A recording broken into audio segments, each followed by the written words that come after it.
Hey viewers and followers of FM Show KA, I'm back again and with some update in regards to the case that has currently been making headlines in the country in regards to Royal Media Services CEO or chairman, and that is Mr. S.K. Macharia.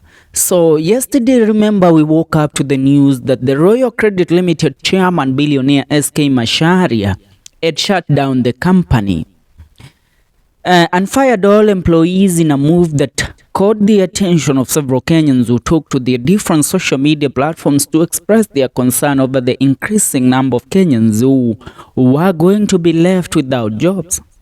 Now, according to the reports given by the businessman, S.K. Macharia, who was speaking about his actions, the move was allegedly prompted by the Insurance Regulatory Authority's decision to shut down all the Directline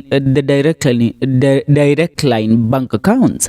Now, in the latest news on the matter, it has been reported that the Insurance Regulatory Authority has declared S.K. Macharia's decision to dissolve Directline Assurance Company null and void. According to the reports given by the Insurance Regulatory Authority, all policies issued by the company remain in full force and effect. Now, Kenyans who took to their different social media platforms to speak on these thanked the authority for taking this action. Now, remember, the Directline Assurance Company has a lot of people that depend on it, not only those that were employed by it directly, but also those that have insured their property with the said company. So if the company was going to shut down, a lot of people were going to be affected directly with this move by billionaire S.K. Macharia. So the government decided to take an action against this move to shut down the company and revoke all the insurances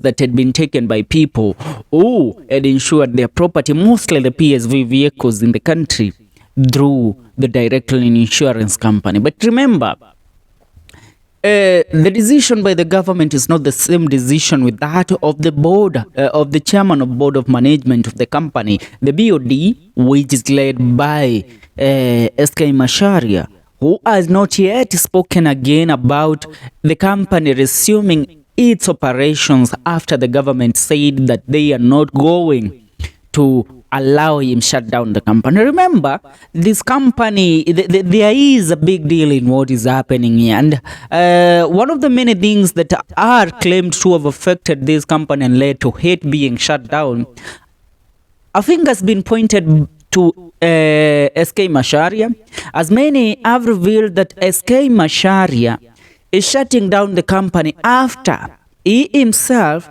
transferred over 400 million Kenyan shillings to another company which he himself owns, leaving this company bankrupt.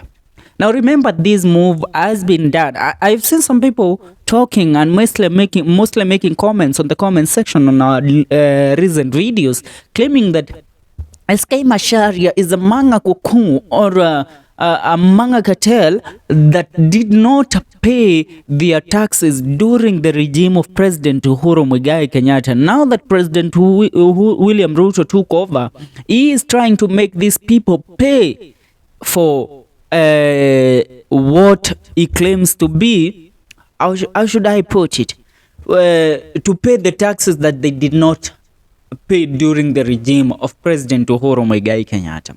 And now, because this move by the president is intimidation towards this cartel, now the cartel decides, you know what, because they are making us, because the president is making us suffer, we also have to make Kenyans suffer so that they can amplify their voice and their disappointment, so that our grievances with the president can be heard, or our differences with the president can be heard, and we can play the sympathy card so that the president will look as the bad person here and they will allow us to run our company without paying taxes. Remember, Ruto is a tax collector, for crying out loud. Don't expect a man like that to step down, because you know what, a few cards have been played and they discriminate how he runs his government. Now, a publication today by the Daily Nation has said that the 400 million is the main reason to why Directline company has been shut down. Remember, we are also being told that the IRA has also shut down the bank accounts linked to Directline company. Now, we will continue having this conversation later on, but for now, we will have to head it here. I urge you to make sure you subscribe to our YouTube channel for more news and more update in regards to what is happening in the country.